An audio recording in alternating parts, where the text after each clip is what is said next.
අයබෝන් අද අපි කතා කරමු ඔයාගේ කැමරා එක ලෙන්ස් එක කොහොමද ගෙදරදීම ක්ලීන් කරගන්නේ කියන එක ගැන. මූලිකවම පොඩි දේවල් ටිකක් තියෙනවා කියන්න. ඔයාගේ කැමරා එක ලෙන්ස් එක පාවිච්චි කරාට පස්සේ ක්ලීන් කරන එක ගොඩක් වැදගත්. මේක අපිට මූලික වශයෙන් කරගන්න පුළුවන් ක්ලීනින් කිට් එක පාවිච්චි කරලා.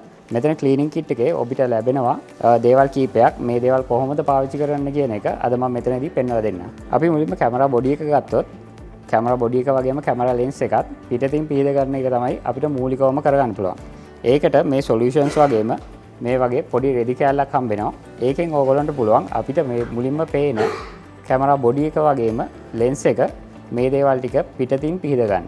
එතනින් එහාට ලෙන්ස් එක ගත්තම පොඩි දෙයක් පෙන්වන්න කැමතියි. අපි පාවිච්චි කරන ගොඩක් zoom ලෙන්ස් එකක් zoom කිරීමේදී මේ වගේ ඒකේ කොටසක් එළියට එන එක වෙනවා නම් මේ වගේ තැන්වල අපි නොහිතුවට dust particles රැඳී තියෙන්න පුළුවන්.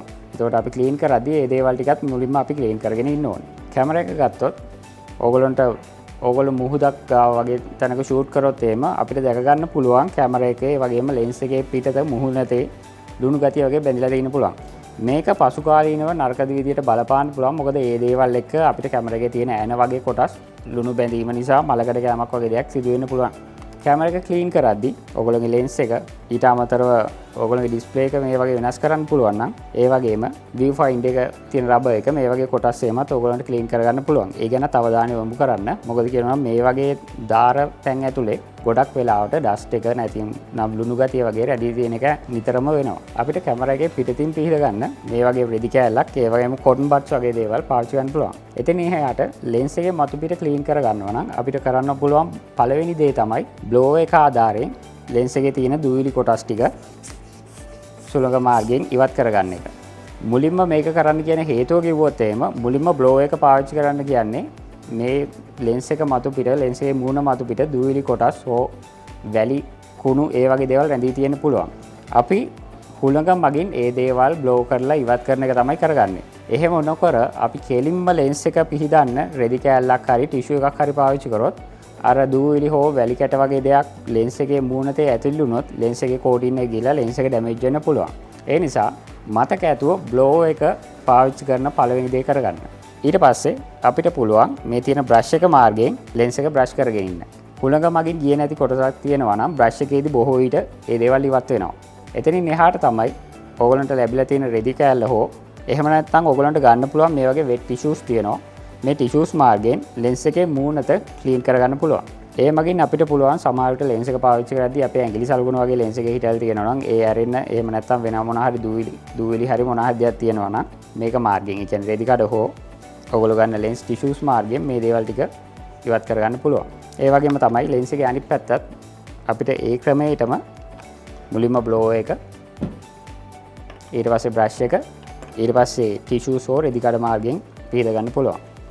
ලෙන්ස් එකේ මූණට ක්ලීන් කරද්දී ලෙන්ස් එකේ මැද ඉඳලා එක දිශාවකට මේ වගේ රවුමට ලෙන්ස් එකේ මැද ඉඳන් එළියට ක්ලීන් කරන් යන එක තමයි හරි ක්‍රමය. ඔයගොල්ලෝ කැමරා එක පාවිච්චි කරද්දී බොහෝ විට අපිට දකින්න පුළුවන් කාලයක් යනවත් එක්ක ඔයගොල්ලෝගේ සෙන්ස් එකකට දූවිලි ගිහලා තියෙන එක. මොකද කියනවා අපි එළියේ කැමරා එක පාවිච්චි කරද්දී ලෙන්සස් මාරු කරද්දී මේ වෙලාවල් වලට අපිට නොපෙනුනාට වාතයේ තියෙන දූවිලි කොටස් කැමරා එකට ගිහිල්ලා ඊට පස්සේ ඒක ලෙන්ස් එක මත පතිත වෙන්න පුළුවන්.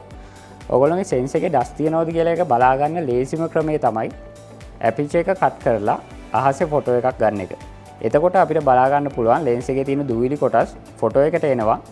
ඒ ඩස්ට් පාටිකල්ස් ඩොට් වගේ කළු පාටට ඕගොල්ලන්ට ෆොටෝ එක දැක ගන්න පුළුවන්. කැමරාවේ සෙන්සර් ක්ලීනින් එකේදී කරන්න ඕනේ පළවෙනි දේ තමයි කැමරා සෙන්ස් එක ඕපන් කරගන්න එක. මේකෙදී ඕගොල්ලන්ට සෙටින්ග්ස් ගිහිල්ලා ඒ කැමරාවට අදාළ සෙටින් එක මාර්ගයෙන් සෙන්ස් එක ඕපන් කරගන්න පුළුවන්. ඊට පස්සේ කැමරාවේ මුහුණත මේ වගේ පහළට හිටින විදියට අල්ලගන්න.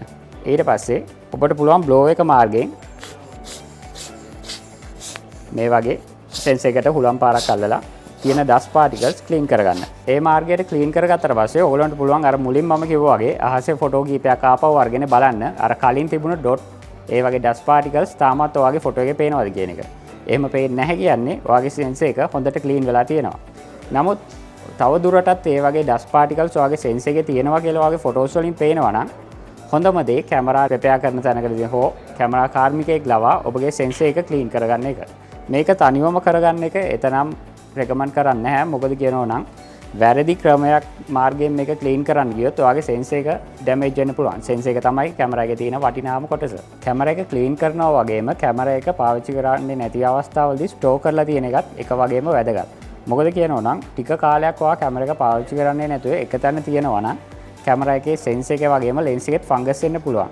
මේ දේවල් වළක්ව ගන්න අපිට පාවිච්චි කරන්න පුළුවන් පහසු ක්‍රමය තමයි ඩ්‍රයි බොක්ස් එකක් හෝ ඩ්‍රයි කැබිනට් එකක් පාවිච්චි කරන එක. ඩ්‍රයි කැබිනට් එක සහ ඩ්‍රයි බොක්ස් එක වෙනස් වෙන්නේ බොහොම සරල විදියකින්.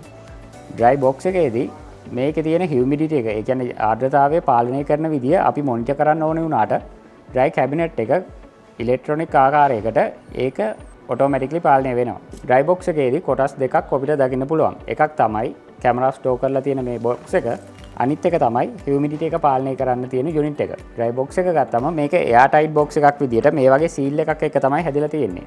ඒ නිසා මේ ඩ්‍රයි බොක්ස් එක වැහුවට පස්සේ මේක ඇතුළට වාතය එන්නවත් ඇතුළෙන් වාතය පිට වෙන්නවත් ඒ වගේ දෙයක් වෙන්නේ නැති වෙන්න මේක වග බලා ගන්නවා. මේ යුනිට් එකේ තියෙන්නේ සිලිකා ජෙල්. සිලිකා ජෙල් මගින් ඔයාගේ කැමරා එක සහ මේ බොක්ස් එක ඇතුලේ තියෙන ආර්ද්‍රතාවය පාලනය කරනවා. අපි මුලින්ම කරන්න ඕනේ දේ තමයි මේක කරන්ට් එකට ප්ලග් කරලා ටික වෙලාවක් තියලා ඊට පස්සේ කැමරා එක්කම ඩ්‍රයි බොක්ස් එකට මේ දේවල් ටික දාන එක. ඔයාලට දැක ගන්න පුළුවන් ටික වෙලාවක් මේක ප්ලග් කරලා තිබ්බට පස්සේ මේ තියෙන රෝස පාට නිල් පාට වෙනවා. ඒ කියන්නේ මේක ඇතුලේ තියෙන ජල වාෂ්ප ටික මේකට උරාගත්තා කියලා පෙන්වන ක්‍රමයක්. ඊට පස්සේ ඔයාලට පුළුවන් කැමරා එක වගේම ෆ්ලෑෂ් එක අනිත් දේවල් මේක ඇතුලට දාලා මේ යුනිට් එකත් ඇතුලෙන් දාලා වහන්න. එතකොට මෙතන තියෙන මීටරේ ඔයාලට පෙන්නනවා කීයේද ඇතුලේ ආර්ද්‍රතාවය තියෙන්නේ කියන එක. අපි රෙකමන්ඩ් කරන්නේ මේ මීටර එක ඔයා මොනිටර් කරන්න 35 50 අතරේ තියෙනවද කියන එක.